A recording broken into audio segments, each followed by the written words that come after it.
hari ikintu nshaka kubasobanurire mu miterere y'igitsina gabo cyangwa mu miterere y'igitsina gore. Ni mu gihe igitsina gore kigira ubushyuhe bwa dogere 80%, igitsina gabo kikaba kigira ubushyuhe 100% muri rusange. Ndashaka kubasobanurira ibijyanye n'igitsina gabo cyangwa n'igitsina gore muri rusange, imikorere y'igitsina gore cyangwa imikorere y'igitsina gabo, ubwo abasitari batandukanye babivuzeho bigatuma nanjye nshaka kubikoraho. Umusitari wa mbere wabikozeho yitwa mama Urwagasabo, bamwita Mutesi Scofi. Undi muntu wagarutse kwa bino bintu bamwita Rocky no muri Jendi. Yagarutse mu bintu bijyanye n'ubushyuhe bw'umubiri cyangwa ihindagurika ry'umubiri, cyangwa kugira ngo umugore ajye gukora imibonano mpuzabitsina cyangwa umugabo kugeraho ubwo abura igitsina gore akajya gusambanya inka cyangwa akajya gusambanya umwana. Ibi ngibi nibyo bintu tugiye kugarukaho kugira ngo mwumve umubiri ese uzamuka gute, ushyuha gute muri rusange.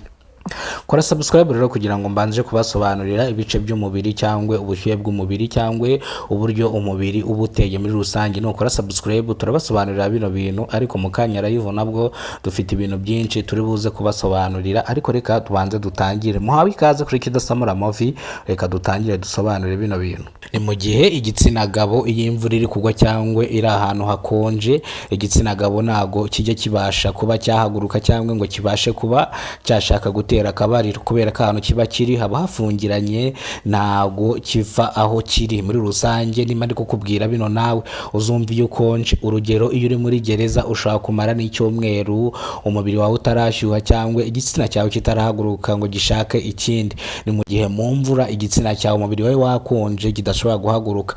Ariko cyangwa mu gihe nanone iyo washonje inzara imwe ya cyane, igitsina cyawe ntago kibasha guhaguruka, kuko igitsina gabo gifite uturemangingo mindani batwita nk'imisemburo. Utwo turemangingo tuba turi mu buryo bw'imisemburo, ku buryo utwo turemangingo tudashobora gukora ngo imisemburo izamuke muri rusange.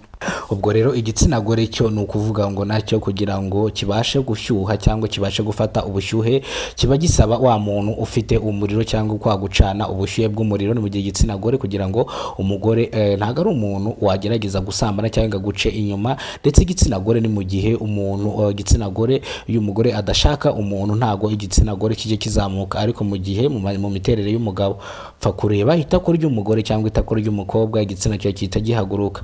Ubwo ni imiterere cyangwa ni ibijyanye n'ubushyuhe. Ariko kugira ngo nkomeze mbaramburire mbereka n'ingero muri rusange, ndashaka kubanza kubabwira ngo mukore subscribe tuze gukurikirana cyangwa tuze kujya live kuri Kidasamura Movie, kuri Kidasamura TV Rwanda, kugira ngo turambure ano makuru. Munyarwandakazi nawe wakoze subscribe, ino nkuru iraza kukugeraho rwose mu kanya gatonya. Tugiye kurambura ibice by'umuntu cyangwa imiterere y'umuntu cyangwa ihindagurika ry'umubiri, kugira turi buze kugera ku kibada cy'igitsina gore.